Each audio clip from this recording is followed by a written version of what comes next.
नमस्कार, मैं हूं आमिल बेग। आप देख रहे हैं सिटी बुलेटिन न्यूज़। पेश हैं आज के प्रमुख समाचार।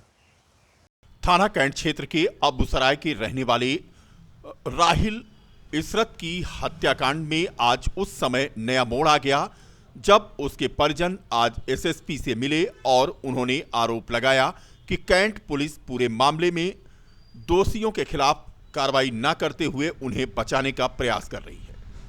बता दें कि कल ही राहिल हत्याकांड के आरोपी शहबाज को पुलिस ने जेल भेजा था। परिजनों का आरोप है कि उसका भाई सादाब भी इस घटना में शामिल था, जो नामजद है। बावजूद इसके कैंट की पुलिस उसे बचाना चाहती है और आरोप लगाया कि उसे वह इनोसेंट बता रही है।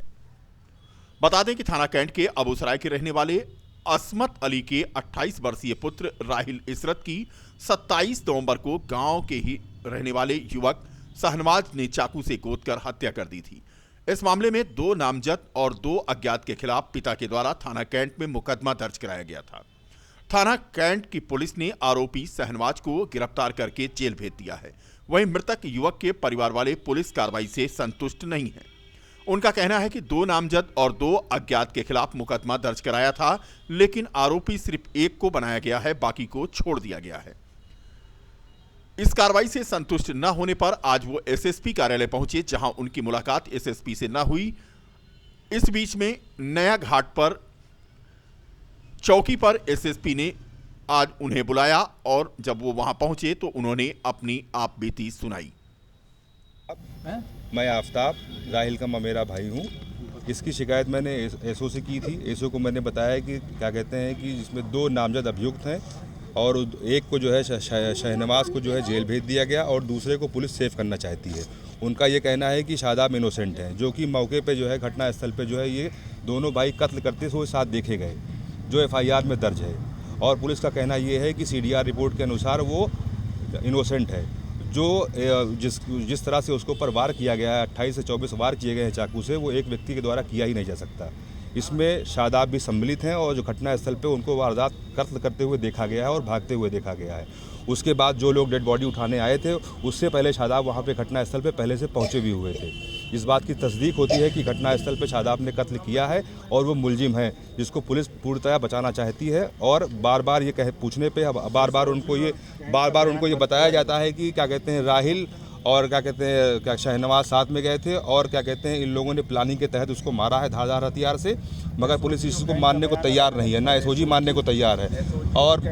और मैंने ये बात पलाश बंसल साहब से भी कही है, जो सीओ है, जो इस मामले को पूरे तरीके से देख रहे हैं। मैंने एसएसपी साहब को भी इस बात की पूरी अवगत कराया और मैं फिर एसएसपी साहब के कार्यालय में आया हूँ और इस बात को बताना चाहता हूँ कि सर इसमें निष्पक्ष जाँच नहीं हो रही है और शादाब को जेल जाना होगा, चूँकि शादाब जो है अभियुक्त है और जाना ही होगा। इसके लिए मुझे माननीय योगी जी के पास भी जाना पड़ेगा, तो मैं जाऊंगा और अपनी न्याय की पूरी गुहार करूंगा और इसमें मैं माननीय न्यायालय से भी अपील करूंगा कि जब मैं वहां जाऊं तो इसमें शादाब को अंडर कस्टडी होना चाहिए, वरना वो साक्ष्य को मिटाने का प्रयास करेगा। और चूंकि वो मेरे महल्ले का रहने वाला है, उससे मुझे भविष्य में और भी खतरा उत्पन्न हो सकता है और मेरे परिवार के आने जाने का रास्ता वही एकमात्र है जिसके रास्ते में उसका घर पड़ता है और इससे मेरे परिवार के और लोग भी पीड़ित हो सकते हैं। शादाब को पुलिस इनोसेंट मान रही है और शहनवाज को पुलिस ने जेल भेज दिया।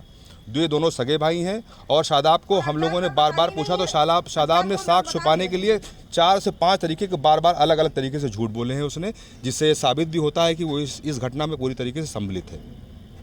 जांच नहीं हो रही है, वो सिर्फ सीडीआर रिपोर्ट के अनुसार ही काम कर रहे हैं। और मैंने कल एसओ कैंट को जाके ये भी बताया कि उसकी क्या कहते हैं शहनवाज और शादाब का मेरा भाई, इसका नाम गालिब है और उसकी बहन है, इसका नाम है ज़ेबा, और ज़ेबा से और राहिल के कुछ ऐसे नाजायज़ ताल्लुकात थे जो वीडियो और ऑडियो और चैट के माध्यम से देखे गए और जिसका 2 नंबर मैंने कल एसओ कैंट को अवगत कराया कि साहब इस नंबर से भी ट्रेस किया जाए जो उस महिला से बात होती थी। कहीं ऐसा तो नहीं कि इस घटना से संबंध उसके परिवार गालिब और गालिब की बहन या उसके हस्बैंड का भी कोई इसमें मामला हो, चूँकि शहनवाज पिछले विगत 1 महीने से ये कह रहा था कि मेरे पास धारदार हथियार है और मुझे पैसे की सख्त आवश्यकता। नया घाट चौकी पर एसएसपी से मिलने के बाद जब परिजनों ने आप बीती सुनाई और कैंट पुलिस के ऊपर गंभीर आरोप मढ़े तो एसएसपी ने जांच का आश्वासन दिया और कहा ही कि शीघ्र ही जांच पड़ताल करके इस पूरे मामले में अन्य कार्रवाई की जाएगी। परिजनों के साथ स्थानीय नागरिकों के अलावा मिल्कीपुर विधायक गोरखनाथ बाबा भी यहां मौजूद रहे। बिल्कुल हम पुलिस की कार्रवाई से बिल्कुल संतुष्ट नहीं है। एक आदमी मेरे बच्चे को मार ही नहीं सकता। शादाब और शाहनवाज दोनों तो वहाँ मौजूद थे, मारने पर 2 अज्ञात लोग भी थे।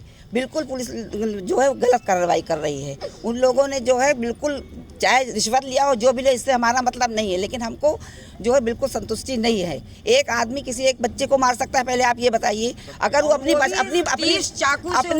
बचाव के लिए हाथ चलाएगा, पैर चलाएगा, कुछ चलाएगा, कहीं चाकू को लगेगा या नहीं लगेगा, खाली पेटी में सारा और सीने पे चाकू लगेगा। उसको लिटाल करके और लोगों ने पकड़ा होगा, उसके बाद उसको मारा गया है। एक का कोई सवाल ही नहीं उठता। कोई भी बता दे कि एक आदमी मारेगा, वो अपनी बचाव करेगा, खड़ा हो जाके लीजिए हमको मार लीजिए, ऐसा हो सकता है? इस समय हम लोग एसएसपी ऑफिस आए हैं, एसएसपी साहब से मिलने आए हैं, अपनी पुकार के लिए आए हैं। हमें इंसाफ चाहिए। अगर मेरा इंसाफ मिलता है तो मिलता है, इंसाफ नहीं मिलेगा तो हम लोग एसएसपी साहब के सामने आत्मदाह करेंगे। सुरक्षा की दृष्टि से अति संवेदनशील रामनगरी अयोध्या को बम से उड़ाने की धमकी दी गई है। इसकी भनक लगते ही सुरक्षा एजेंसियां और प्रशासनिक अमले में हड़कंप मच गया। अयोध्या के सभी प्रवेश द्वार, होटल, धर्मशालाओं और प्रमुख मंदिरों की सुरक्षा बढ़ा दी गई है। पुलिस के अतिरिक्त सीआरपीएफ के जवान और एटीएस दस्ता पूरी तरह सक्रिय हो गया है। सूत्रों से मिली जानकारी के मुताबिक रामनगरी में आतंकी हमले का इनपुट मिलने के बाद सभी प्रवेश मार्गों पर सुरक्षा कड़ी कर दी गई है। शहर के सभी प्रवेश मार्ग पर सघन चेकिंग अभियान चलाया जा रहा है, जिसकी मॉनिटरिंग स्वयं एसएसपी ने की। पूरे शहर में सिर्फ सीआरपीएफ और एटीएस दस्ते को सक्रिय कर दिया गया है।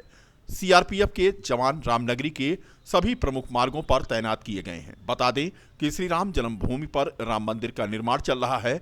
ऐसे में रामनगरी की सुरक्षा के कड़े प्रबंध पहले से ही किए गए हैं।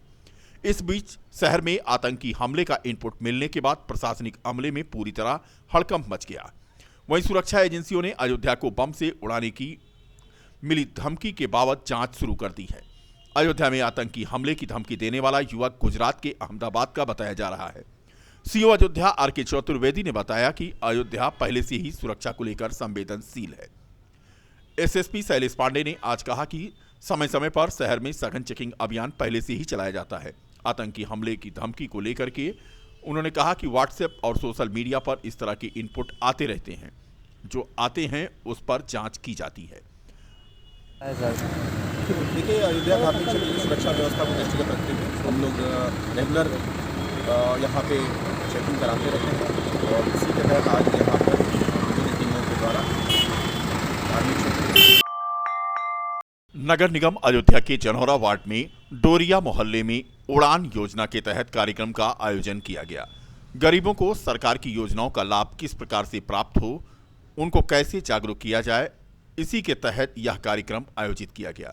कार्यक्रम में जो मजदूर हैं, श्रम विभाग में रजिस्टर्ड हैं, प्रधानमंत्री शहरी आवास योजना के तहत जिन्हें आवास मिलना है, उन्हें वह कैसे मिलेगा और इन सभी समस्याओं को लेकर के समाधान कैसे होगा, सुलभ शौचालय की क्या दिक्कत है, गरीब महिलाओं का पुष्टाहार, अन्नप्राशन, कोविड टीका, ऐसी तमाम योजनाएं जो सरकार की हैं वह समाज के अंतिम व्यक्ति तक पहुंचे, इसके लिए जनता को जागरूक किया गया।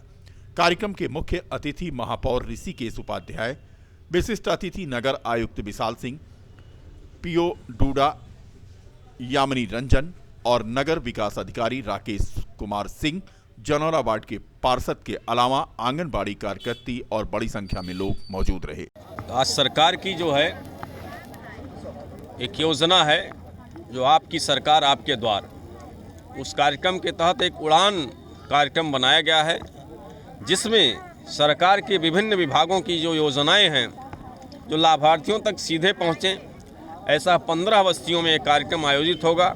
आज जनौरा में इस बस्ती में कार्यक्रम आयोजित है, जिसमें नगर विकास द्वारा जो हमारा नगर निगम है उसमें साफ सफाई की व्यवस्था का 11:30 से 12:30 कार्यक्रम था। श्रम विभाग का कार्यक्रम है, बाल विकास पुष्टाहार का जो कार्यक्रम है, जो हमारे नवजात शिशु होते हैं जो 6 महीने के पश्चात उनको अन्नप्राशन कराया जाता है, जिसे हम अपने रीति नीति में अन्नप्राशन संस्कार कहते हैं। ऐसे 3 बच्चों को अन्नप्राशन कराया गया, जिसको हमने, हमारे नगर आयुक्त विशाल सिंह जी ने, हमारे यहाँ के पार्षद राकेश सिंह जी ने कराया।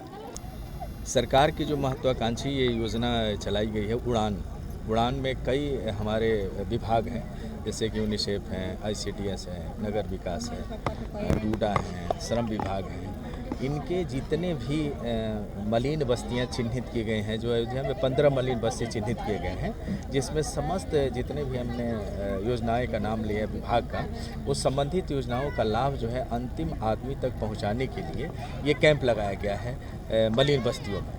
तो इसमें अभी हमारे अंतर्गत डूडा के अंतर्गत 3 महत्वपूर्ण कार्य इन लोगों के अंदर कराए जाने हैं। आर्थिक स्वावलंबन के अंतर्गत डे एनुअलम के अंतर्गत जो है एक योजना हम लोग चलाते हैं, सेल्फ हेल्प ग्रुप, स्वयं सहायता समूह। इसमें एक समूह में 11 महिलाएं अपना खाता खोलती हैं। अब 500, 600, 200 जो भी रुपया होता है अपने जमा करके 3 महिला संचालित करती हैं। इसके बाद हम उनको 10,000 रुपये का RF रिवॉल्विंग फंड के तहत जो है हम उनको जो है एक सहायता राशि देते हैं, जिससे वो अपने छोटी मोटे जो बिजनेस करती हैं उनको सरकार की योजना का लाभ मिले और अपना आर्थिक विकास कर सके। जनौरा वार्ड की मलिन बस्ती की सैकड़ों महिलाओं ने आज महापौर और PO डूडा से मिलकर प्रधानमंत्री शहरी आवास योजना के तहत योजना का लाभ दिलाने की अपील की।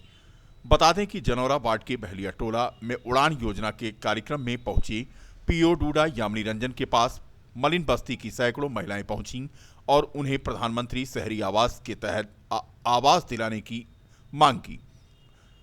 PO डूडा ने महिलाओं को आश्वासन दिया कि जिनके पास प्रधानमंत्री शहरी आवास योजना के तहत फार्म भरा गया है या फार्म भरा जा रहा है, शीघ्र ही उनको चेक करके कार्रवाई करके उनके खातों में पैसा भेजा जाएगा और जल्द ही उनका आवास बनना शुरू हो जाएगा।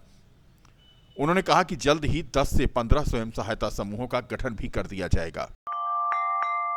कोरोना के नए वेरिएंट ओमिक्रॉन को लेकर मंडलायुक्त ने अलर्ट जारी किया है। अयोध्या मंडल के सभी 5 जिलों के जिलाधिकारियों को मंडलायुक्त ने अलर्ट किया है। स्वास्थ्य विभाग को सक्रिय रहते हुए टीकाकरण में तेजी लाने के जहां निर्देश मंडलायुक्त ने दिए हैं, वहीं अधिक से अधिक लोगों का कोविड टेस्ट करने के भी निर्देश दिए हैं। जनमानस से उन्होंने अपील की है कि सोशल डिस्टेंसिंग, मास्क और सैनिटाइजर का प्रयोग अवश्य करें। बता दें कि कोरोना के नए वेरिएंट ओमिक्रॉन को लेकर के अब प्रशासन सजग हो गया है और इसी के बाबत कमिश्नर ने अलर्ट जारी किया। नगर कोतवाली के हवाई पट्टी क्षेत्र अंतर्गत एक ढाबे पर खाने को लेकर विवाद कर रहे युवकों को पकड़कर पुलिस ने 151 के तहत न्यायालय भेज दिया। बता दें कि नगर कोतवाली की हवाई पट्टी की पुलिस ने एक ढाबे पर खाने को लेकर विवाद कर रहे 3 युवकों को पकड़ा। चौकी प्रभारी ने यह कार्रवाई की।